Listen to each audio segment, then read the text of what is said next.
Welcome to the party. I'm Sam Ekstrom of Locked On Sports Minnesota. It's our Wednesday edition of the Minnesota Football Party with our Care 11 sports anchor in the building, Reggie Wilson, at Reggie Wilson TV on X.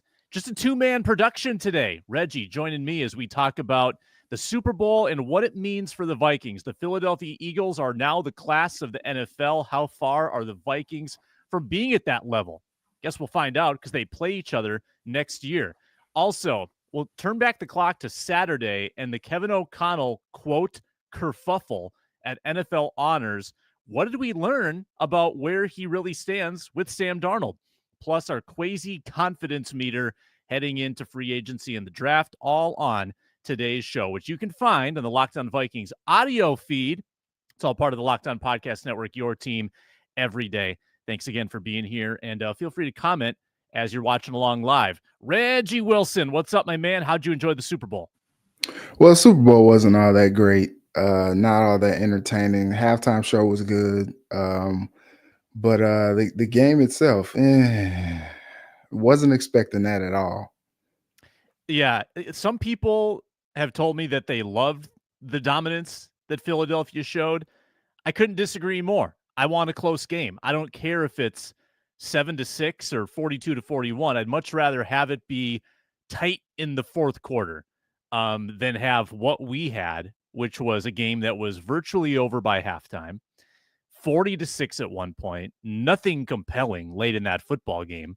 You loved it if you were Philadelphia, and you probably didn't like it very much if you were just a casual viewer.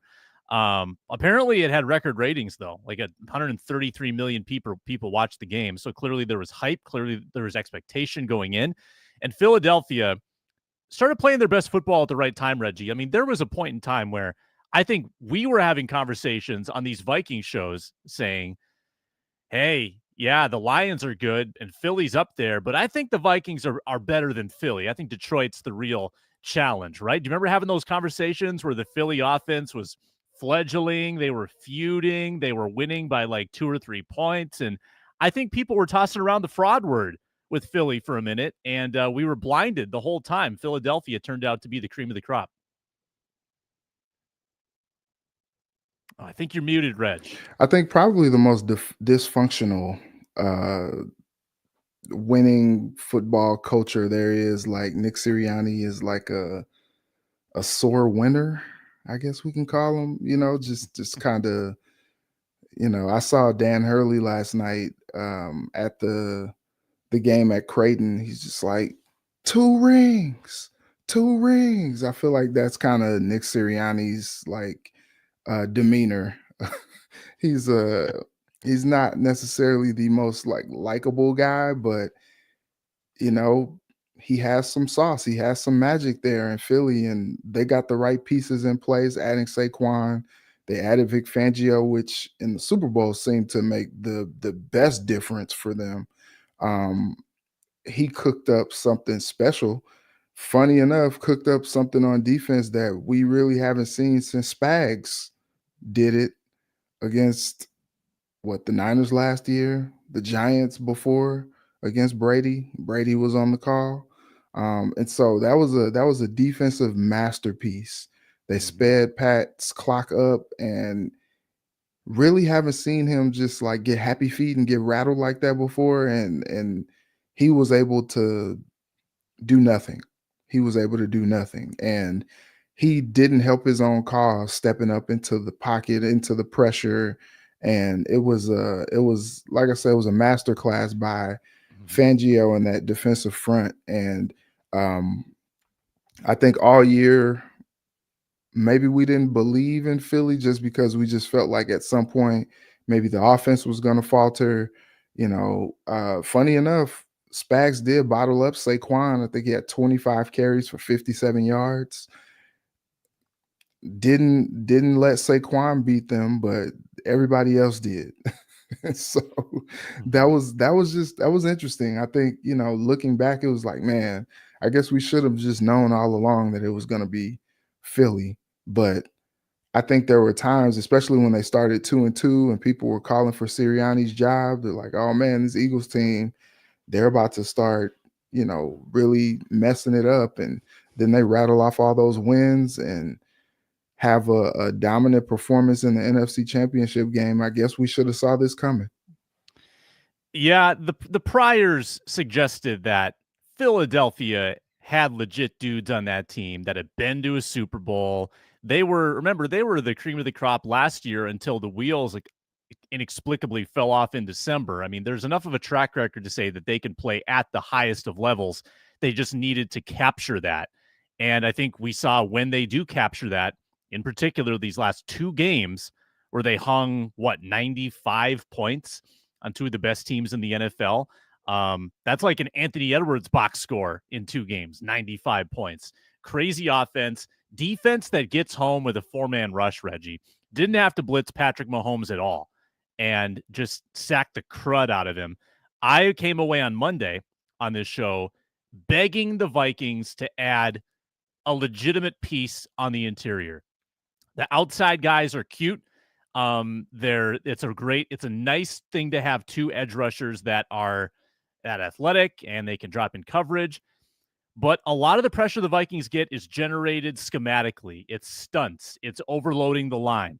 I'd love to win with four or even five guys just winning battles on the offensive line. So I'm begging the Vikings to go get somebody on the interior and try to match the quality of that Philadelphia defensive line. Probably would have to happen in free agency. I think there's guys out there that could get it done. To me, that is very close to being my top priority. Cornerback, yes, that's super important. You probably need to figure that out. But defensive tackle's right there too. Yeah, and I think one thing that the Super Bowl showed us is that the games are really won in the trenches. All of the push that the offensive line gets on the tush push, which apparently we learned on Fallon last night. The Eagles do not call it the tush push or the brotherly shove. It's called something else. But just the push that they get on that play and the time that Jalen Hurts gets to pass, and also the lanes that are opened up for Saquon. Like, that's the formula. You need a road grading offensive line. Again, to go to your point, you're talking about the defense. On the offense, they get Darisaw back. Yeah. The edges, they're solidified. But when we saw the last couple games for the Vikings, that interior of the offensive line just got pushed back and Sam was running for his life. And so I think if they can shore up the interior of the offensive line and also the interior of the defensive line, they could do some things, because I think what you've seen is that Kevin O'Connell will make the offense competent enough to do what it needs to do.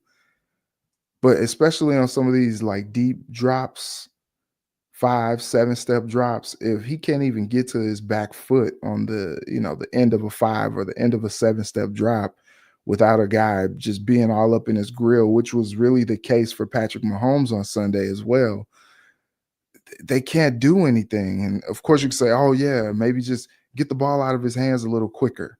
Maybe have that be the solution. But I don't think that's gonna be the solve all the time. Like, they are going to have to get some guys who can really block some dudes up front, and they're gonna have to get some guys who can really push the line back on the defensive front. And then that just makes the team a lot more scary, especially if you're talking about, Mm-hmm. pulling stunts in Flores' system, and maybe Grenard or Van Ginkel winning on the edge, but then you got the pressure coming up the middle. Like, you're going to have the opposing quarterback really, really having a long day back there. And I think you saw the blueprint, and I think, everybody was watching that game. And I think that's probably something that people are like, you know what? Okay, we see what we got to do.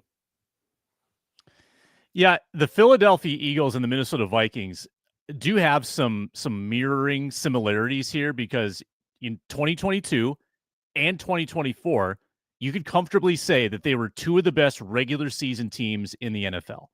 But the Eagles made the runs, and the Vikings haven't won a playoff game. Eagles got to two Super Bowls. Eagles have played the Vikings twice in the Kevin O'Connell era. They've won both games pretty handily. Let's look at the drafting. Like, this is really where the Eagles have separated themselves from the Vikes. Vikings have 23 draft picks in the Kwesi Adolfo-Mensah era. I look at 2022. The best player is Jalen Naylor from that class. Next year, Jordan Addison. That's a hit, and that's the only hit. So you've got like 1.5 hits in 2 years. I don't think you can call Dallas Turner a hit yet. I don't think you can call J.J. McCarthy a hit. The best hit is Will Reichard. You've got a wide receiver 3, and a kicker. Those are the draft picks that have been contributed to this team. Now, I don't want to discount the Ivan Paces of the world, the undrafted free agents who have come in and been nice. But look at what Philadelphia's drafted the last 3 years. This is how you get on their level. Because not only are they great in free agency, but they've drafted Cam Jurgens, contributor on the offensive line, Kobe Dean, contributor, linebacker, Jordan Davis, baller, Jalen Carter, baller, Nolan Smith. Back to this most recent year, Quinyon Mitchell, Cooper DeJean scores a touchdown in the Super Bowl. Legitimate dudes coming out in the draft, hitting their high picks. I mean, we'll get to this, I think, even later in the show as well, Reggie, but this is the separator. This is how you build depth. This is how you get a cleaner cap sheet so you can do more in free agency. You got to have some rookie salaries that are contributing to your team, and the Eagles have done that so well. Yeah, and then you see a couple guys that Kwesi drafted in 2022, uh, winning Yeah. rings with the Eagles, and Lewis Seen and Nick Muse. The thing with Nick Muse is so crazy to me because I remember when he was walking by me in Arizona during the playoff game. He was in street clothes and he had a football tucked high and tight walking onto the field after his teammates, ran out onto the field. And I was just like, wow, healthy scratch, if you will. Then he gets picked up by the Eagles on the practice squad and he's shotgunning a beer with Saquon Barkley in the locker room after they won the Super Bowl. And then you look at the Eagles championship photo, and who's right in the middle of that thing? Lewis Seen. It's kind of crazy. And I think, look, Kwesi has done a really good job with supplementing the team with free agents. But as we see, even in the division with the Packers, with the Lions, these are teams built with core members that they've developed, that they've drafted. And at some point, you would think, I mean, and it's pretty remarkable that the Vikings have continued to not only be relevant, but win at a high level for what, the last decade or so. Mm-hmm. And I don't know that you could necessarily say that they've drafted well, even going back to the Spielman days. He's hit on some guys for He had sure. one big year. 2015 was the Diggs, Hunter, Kendricks year. Hmm. That's really about it. He's hit on some guys, There's some. but yeah, you know, um, I think you think about guys like Cam Bynum, Metellus. Mm-hmm. Those were some hits, but not enough. Not enough of those hits. That 2022 draft is pretty much a wasteland at this point. And Mm-hmm. so I think they have to draft better and have to be able to develop their own guys because at some point, especially with the quarterback situation being what it is, and you think maybe okay, you get JJ McCarthy and some years under control, but you have to maximize that, not just by being able to sign great free agents, but being able to have a younger team and a cheaper team via the draft as well, with guys who are young but contributing. I think, for years people, oh man, Howie Roseman knocked it out of the park. I can't believe they let Howie get this guy and that guy. And at one point it was like, okay, that's great, but like it's not necessarily meaning Super Bowl wins. Well, they just won one. They just won one, and Mhm. that defensive front is mean. The back end of that defense, mean. That offensive line, lose Jason Kelsey, no problem, still mean. And they got, they traded for AJ Brown, but they drafted Devontae Smith. They drafted Dallas Goddard. These are guys that are major contributors to their offense, and they were able to draft and develop those guys. And the Vikings have to look at that model and say, okay, we need to do that too. Mhm. And they drafted the right quarterback. That's the most important linchpin to all this. They've got Jalen Hurts in their building. Wasn't even planning on him being they drafted him in the second round. He was the backup to Carson Wentz his first year. Then they give him the keys to the car. And I don't know if you remember Jalen Hurts' first year as a starter when they went to the playoffs. He got pulled in that playoff game by Yeah. their head coach, their Super Bowl winning head coach, Doug Oh, Doug Peterson. Peterson. Yeah. And then Doug got the can. They brought Sirianni in, and things just took off from there. By the way, Vikings Eagles are on the schedule next year. It is a killer home schedule. If you have season tickets, have fun because it is going to be every game is awesome. Bears, Lions, Packers, obviously, Ravens, Bengals, Commanders, Falcons, even without Cousins, still a pretty cool team to come in with Penix. I think they're going to be good with him. And the Eagles. Every single home game is going to be appointment viewing. Do you think are the Eagles the best game that you get to see at US Bank Stadium next year? Or who would you, if you had your choice to get tickets to one game, be a fan for a day? I know you'll be in the press box. Which game would you go see? Yeah, that Eagles game, honestly, too. I've seen Lamar Jackson twice. Um, I was in the building against the Bengals when Lamar Jackson made the Houdini, as Kevin Harlan called him, the Houdini play when he spun around and Mm-hmm. took it 50 yards He to the broke his house. ankles. Yep, yep. That play was amazing. I was literally in the press box watching him do that.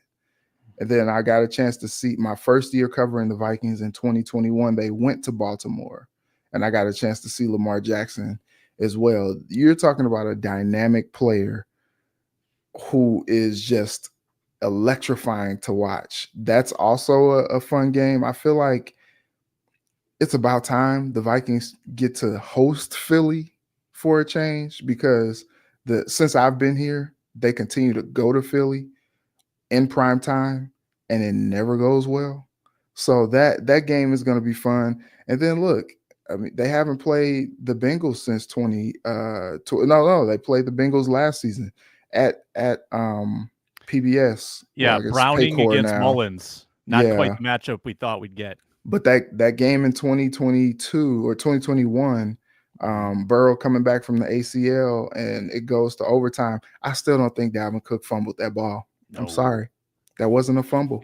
But that kind of set the tone for their Super Bowl season. So that was fun. But anytime you get a chance to see, you know, Joe Burrow in action, and also you talked about Michael Penix, which my draft crush uh, from this past draft, but also I can't wait to see Jaden Daniels in person. Yeah. Like that dude is also electrifying, and hopefully there's no sophomore slump from him and he just continues to ascend.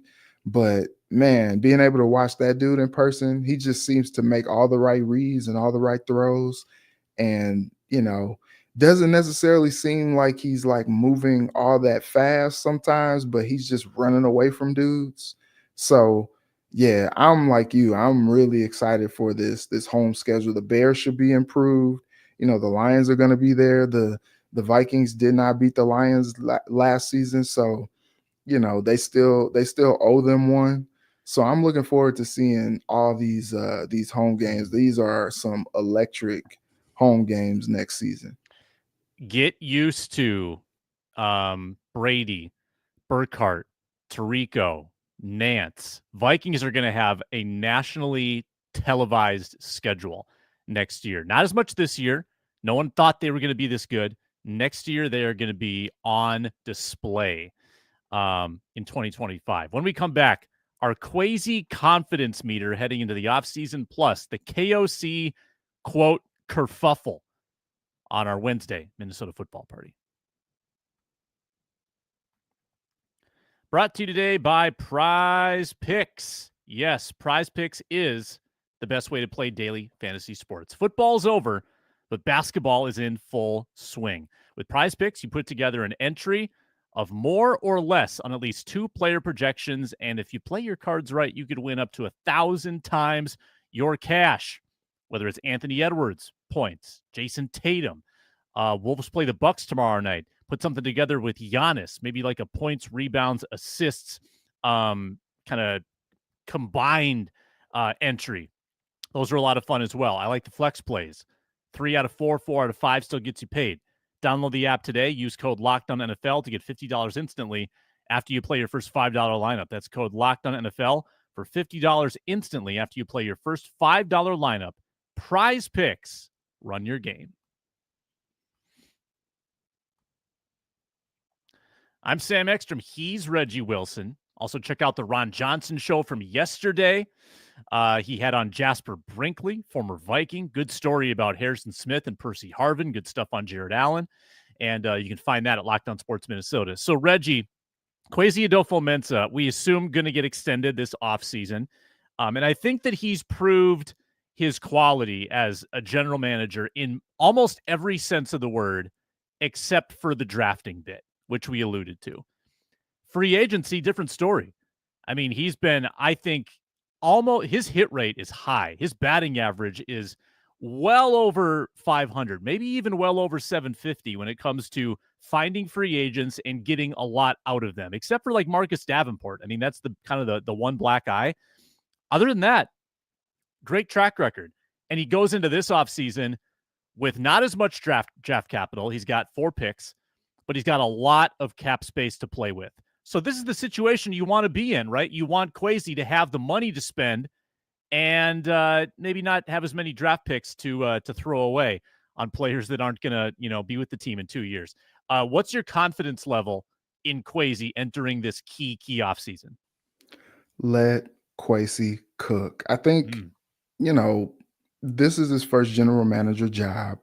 And I think he's had some growing pains. He's had some growing pains. He's had some things that he probably would like to do over, and some things that he's probably excited that he's able to do. Um, I think what has been good is he's had a keen eye for the type of free agents to bring in. I know a lot of people talk about those former first round picks that may have flamed out in their first stops, and Kwesi gives them an opportunity to shine with the Vikings. And as you said, the Marcus Davenport thing, he's not worked out at none of his other stops outside of New Orleans, so can't necessarily blame him for that. But I think we talked about the drafting. He has to get better with the draft, and I think he knows that. I think he wants to continue to surround himself with great, you know, um, football minds, so that he can continue to grow in his understanding. You think about that 2022 draft, and his draft crush was a Caleb Evans. I think he hit all the numbers and everything on, as far as like, on the analytical standpoint, from the draft. I think he hit all those things, but it didn't necessarily translate to on-field success. We saw, mentioning that Browning versus Mullins game, that game was not a great showing for a Caleb Evans. And so you think about some of the misses. We talked about Lewis Seen, and you know, um, them having to trade the second round pick to Dallas, and he not really working out at the cornerback position. Even though some people did have a first round grade on him, it just didn't work out with some of these draft picks. And I think that was that was something that you're like, okay, not really so sure.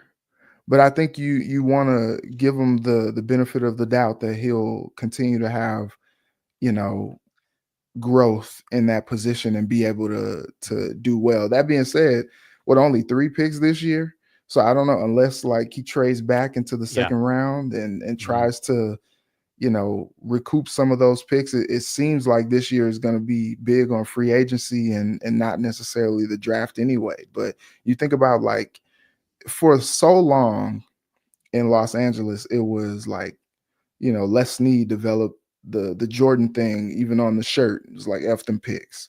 But then once they did start drafting guys, like, those guys have been sticking. Like, you look at this past year's draft with Fisk and Jared Verse, like, those guys were both nominated for a defensive rookie of the year, and Verse ended up winning it. And so you look at that and you're like, man, like, they know what they're doing. And so I think you look at somebody like Les Snead and the Rams, and they show kind of like a blueprint of what you can do in the division. You look at Brad Holmes, and you look at the Packers and the things that they've done. You saw Josh Jacobs last week on Media Row at the Super Bowl saying, like, all right, we need that legit number one receiver. But it's pretty interesting seeing that they were able to get by all season and make the postseason with guys that they drafted at the receiver spot, and not a guy, as a true number one. I know they lost Christian Watson, and I think they had better hopes that he would turn out to be something more than he has. He's been Mhm. pretty injury prone.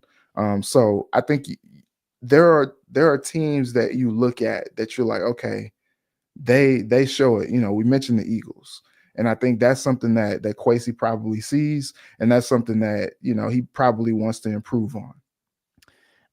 I could really put together a decent argument, I think, to say that Quasi's been burned by really bad luck with some of these high picks.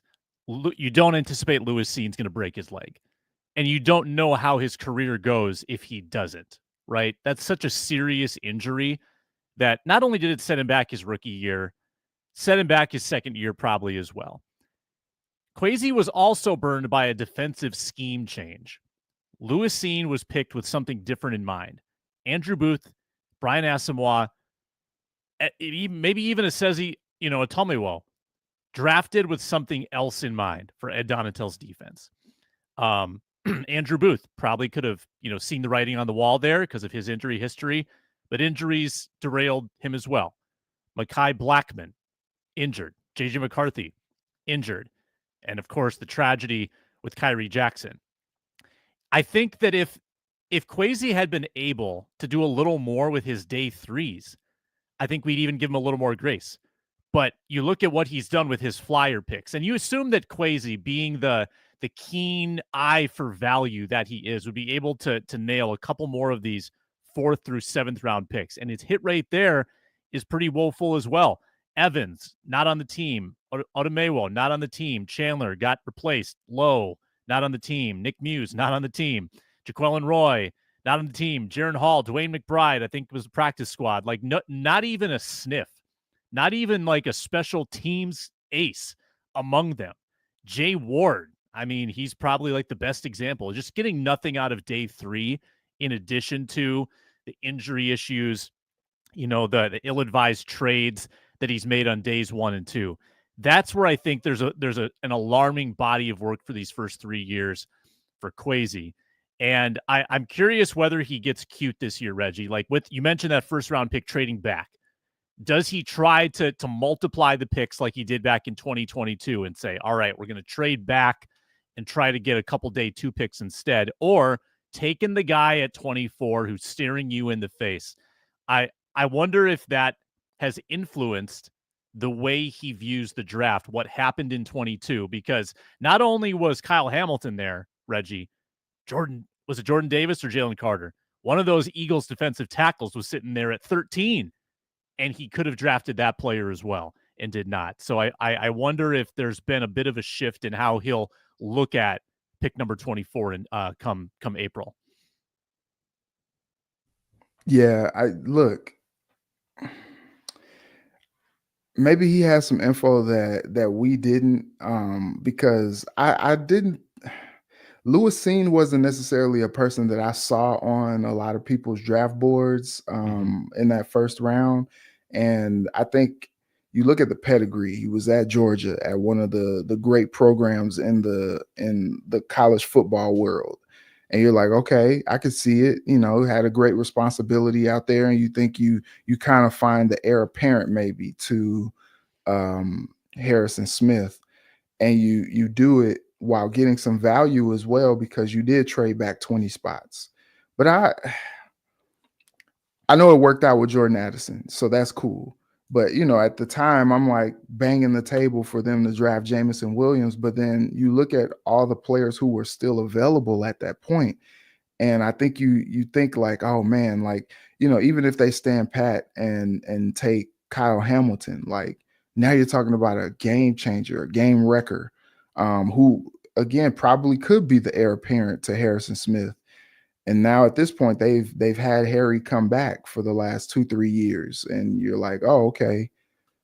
And you know, he's played well, but I think, you know, the plan probably was to make sure that they had someone who was capable of replacing Harry and doing the things that Harry does, not just bringing him back every year, and just hoping you know you could still capture, you know, the goodness that is Harrison Smith, and you have been able to do that. Um, so I think, you know, too, he's kind of caught some breaks as well that have made some of the drafting not feel as bad as it looks, just because he's gotten production out of the other guys and they've still been able to compete. 13 plus win seasons 2 out of his 3 years there, so you can't really be too mad at that. But I think at some point you're like, okay, when does the other shoe drop? And if you have a rookie quarterback that you're going to put in there, I say rookie because he, you know, he missed all last year, but if you decide, okay, yeah, we're going to play, you know, JJ, and maybe not ask him to do a whole lot, kind of like at Michigan, but you have to make sure the team around him is a bully, you know, kind of like what the Eagles did with Jalen Hurts. You know, they didn't ask him to do a whole lot. And then, you know, he said Sirianni, jokingly, by the way, Sirianni let him out of the straitjacket and allowed him to cook a little bit. But um, I think you have to build a team that can sustain you even if you're not getting what you need from the quarterback position, because what we saw, especially in those last two games, well, if Sam wasn't on it and he wasn't helping them win those games, there was only so much the defense was going to be able to do before things just, you know, got busted up. And you know, they hung tough for, you know, a few series against the Lions. They hung tough, you know, for a little bit against the Rams, and then the whole thing just bust wide open. And so I think what you want to see is them be able to have developmental players that they can, you know, and youthful players who can get out there and just run all day if they need to, and be able to, you know, keep the team in it if the offense is not doing what you want them to do. Yep. Vikings were old last year. If you look at the roster age, Vikings were like 30th, 31st, 32nd, one of the oldest teams in the league. And that is a scary place to be because you worry if there's a cliff coming if you stay that old. Gotta get youthful at some point. When we come back, KOC finds himself under the microscope at NFL honors for something he didn't even say. That is next. Brought to you today by FanDuel. Basketball is in full swing, even though football is done. Right now, the Timberwolves line against the Bucks is -6.5 tonight at Target Center. Check that out and plenty more at FanDuel, America's #1 sportsbook. You can bet that 6.5 before the game, or you can wait until the first quarter gets done. Maybe wait until the Wolves starting lineup doesn't show up. They get behind by 12 at the end of the first quarter. Then take the live Timberwolves line because you know they're going to muster some kind of comeback. That's always a lot of fun at FanDuel. You can also do the future bets. Bet the Timberwolves to win the Western Conference. Right now, new FanDuel customers can get $150 in bonus bets if your first $5 bet wins. Visit FanDuel.com to join today. FanDuel.com or the FanDuel Sportsbook app for your shot at $150 in bonus bets. Make every moment more with FanDuel, the official sports betting partner of the NBA.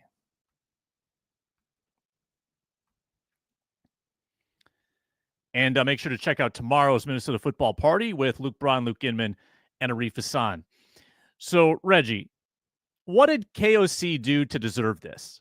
You know, he shows up to win Coach of the Year. Pretty close vote.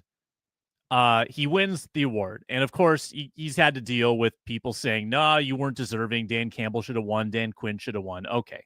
He can deal with that. He wins the award, gives some very nice, gracious quotes about Bill Belichick and what the season meant to him and working with Sam Darnold and his love for Justin Jefferson, all the usual stuff. He finds himself within 15 minutes in an absolute meat grinder because a previously respected reporter from the Detroit paper misquoted him and said that he basically uttered the phrase, we're going to, like, if we win a Super Bowl, it's going to be because of Sam Darnold, and which he did not say. He said that was in reference to Justin Jefferson. So within minutes of winning this award, Kevin O'Connell is having to walk back quotes, and he doesn't want to throw Sam under the bus, Reggie. He wants to be kind to Sam. He also doesn't want it to be on record that he said Sam's going to win a Super Bowl in Minnesota, because I don't think that was true at all. So what do you make of this whole thing? And did KOC actually tip his hand a bit by having to walk back the quotes the way he did? Does that tell you that maybe it's leaning a little more JJ McCarthy at this point? No, I don't think it tells you that at all. I think he was misquoted, and I think it's kind of crazy, especially as a fellow sports reporter. When you get something wrong, you have to own it, or that's your credibility on the line. Yep. And even Dave Burkett said he walked through and just heard something from Kevin O'Connell in passing, and then just went ahead and tweeted it and stirred everything up. That's not journalism. Like, he should know better than that. Like, he does know better than that.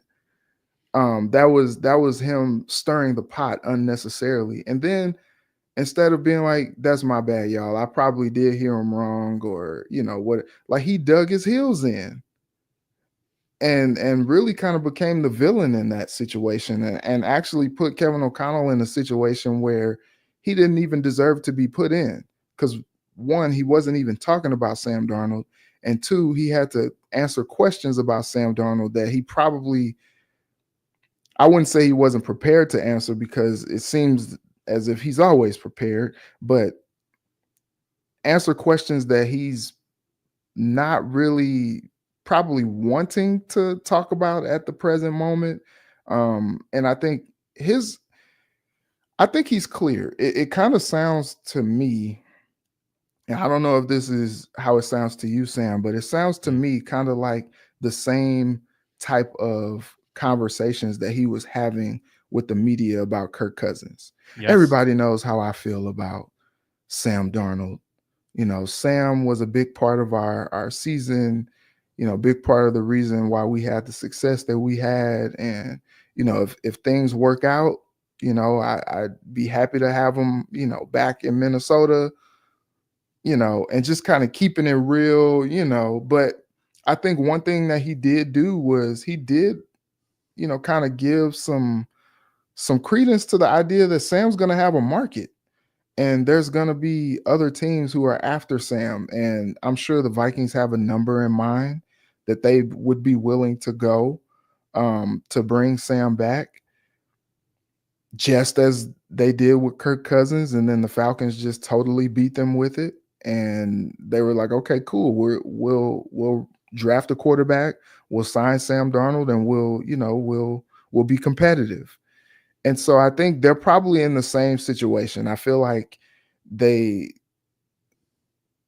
don't know. It's crazy, because it seems like as soon as the playoffs were over for Minnesota, fans were like, oh yeah, give us JJ McCarthy. Give him to us. That's who we want.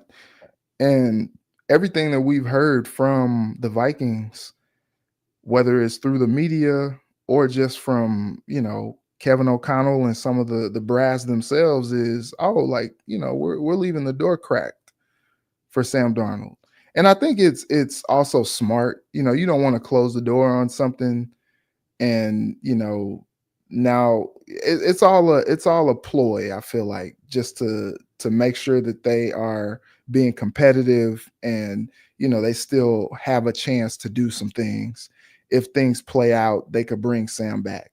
But even Kevin O'Connell mentioned the idea and possibility of bringing Daniel Jones back as well. So if it doesn't work out with bringing Darnold back, he still gets a veteran quarterback in the room, and he and JJ get a chance to compete for that job, and see who wins it, at the end of training camp. So I think the Vikings are in a good situation, but I think they're also in a confident situation that they won't overspend for a guy, knowing that they have someone in the wings. But I thought, when you juxtapose that with some of the things that JJ McCarthy said last week on Eisen, you're like, what's the deal here? I I'm think we just kind of confused. have to play it out, let It, it let it all play out. no doubt. We're less than 4 weeks, Reggie, from having an answer, because is there any question that day 1 of tampering, we're going to know. I mean, we're going to know within 1 hour that the Raiders and Darnold have like a handshake agreement in place that just came together, poof, out of thin air. I thought that when KOC was trying to clarify, I just felt like he was really trying to say, I loved my year with Sam, but we're really excited about McCarthy. And I don't think he can go all the way to say we're committed to McCarthy, because my guess, Reggie, is that very much like Cousins, an offer will be made. Will it be a market value offer? No. It's going to be, call it a low ball, call it a hometown discount, call it whatever you want. But Sam Darnold, I suspect, will have the opportunity to take what pundits have been requesting forever. Oh, Sam Darnold is so comfortable in Minnesota. He's not going to have as much success elsewhere. He works so well with Kevin O'Connell. He should take less to stay in Minnesota. I think, Reggie, he's going to have that chance. I think the Vikings could easily offer him 2 years, $60 million, and say, all right, here's your opportunity, Sam, to take that discount and stay in the place where you had success. And it's going to be awfully hard, Reggie. And it was hard for Kirk Cousins too, because Kirk Cousins had that deal and he saw 4 years, and was it 180 or 160 from Atlanta? One of those two It was numbers. 180. 180, a possibility of 180, not 180 guaranteed, but just the possibility. I Mm-hmm. mean, the same could be made for Darnold, that Las Vegas gives him 180 in theory with like half of it guaranteed. You think he's going to turn that down? He's not going to No. turn that down. No, like the agent is not going to let him turn that down. The hometown discount, when you're talking in a scale of tens of millions of dollars, $100 million, that's not a hometown discount that guys take. Guys take a hometown discount when we're talking about $1 or $2 million. I just don't think that that's a realistic scenario in this case for a player at this position. Would you agree, Reggie, that it's gonna? I don't think Sam is gonna give the Vikings any charity here just because he was here for 1 year. I think he'd much rather go and take the 4-year deal and try to be the guy somewhere else. You only get so many opportunities to make generational money. You really do. Mm-hmm. And with Darnold, he's gotten gifted this opportunity because, people were ready to just call him a bust. He comes to Minnesota, has a renaissance of a year for his career, and now he's in a position where he's able to cash in. And you don't miss out on those opportunities just because you're at a place where, you know, now the other argument on the other side could be, okay, yeah, if you continue to play well in Minnesota, it prolongs your career, which then allows you to make more money moving forward, for the rest of your career. But I think we've seen that Darnold has the tools enough to see that he'll be able to hang around the league for as long as he wants to. He's got the big, strong arm. He's shown even above competence level play at the quarterback position, even excellent play at times. Against the Green Bay Packers at home, that was some of the best football he's probably ever played in the NFL. And then he goes to Seattle, and that's a great showing for Sam Darnold as well. And so I look at that, and I see a guy who can maximize his opportunities at making money. And so, but you go to a situation with, you know, Pete Carroll, Southern Cal ties, and now you got this offensive play caller and Chip Kelly, who just won a ring with Ohio State. Brilliant offensive mind, and you go from one brilliant offensive mind to another, and I think you can see the formula. You can see some good things there to maybe show that Darnold is going to have a chance to continue to be better um, in that system in Vegas. And so that's a great opportunity for him. They put some more pieces around him like they did in Minnesota, and he's going to have a chance. But here's my thing with Minnesota. Okay, yeah, maybe you offer him a 2-year, $60 million deal. Do you feel like Darnold reached his ceiling in Minnesota? Or do you feel like you have another level to go and Darnold can take you to where you want to go? Because if the idea is just okay, yeah, like we can make it back to the playoffs and build on what we had last season. If that's what you're thinking, why go there when you have a young quarterback that you have drafted to be the guy moving forward, and you have anointed as the franchise guy after he went down with injury in the preseason? If you have a guy that you feel like could be a franchise changing quarterback and get you to where you want to be, which is a Super Bowl, something that Kevin O'Connell saw right before he came to Minnesota and experienced, why not go there? Why, Mhm. I wouldn't say waste money, but why put so much money into that position when you maybe can sign a guy like Daniel Jones and maybe try to get similar, if not better, production from him, because he does have a playoff win under his belt. And then you still continue to develop JJ McCarthy as well. I Mhm. think I like that better than maybe you bringing Darnold back, and maybe the confidence is not fully there in him being able to take you to a Super Bowl. Because if that's not where you think he can take you, if you don't feel like you can get there with the Sam Darnold, why even do the deal in the first place? Yeah, unquestionably, the money equation, I think, should have you leaning McCarthy because Darnold made a lot of sense at 10 million. He makes less sense at 30, 40 million when McCarthy's making a tenth of that. That's the whole value proposition, is that can McCarthy give you 80% of what Darnold gave you for 10% of the money? If so, then yeah, I think it becomes a no-brainer. The conversation will rage on for the next 4 weeks until we get some clarity. In like half an hour, Reggie, I'm doing a radio hit with the Raiders flagship station to talk about Sam Darnold. They are fired up already to get this guy in Vegas. Why wouldn't you be? You've had like Aiden O'Connell and Gardner Minshew the last couple of years. They're looking for something, anything. They want Sam Darnold. I think that the Raiders are the team that will eventually make that offer and make him their franchise quarterback. Well, we've got plenty more time to speculate.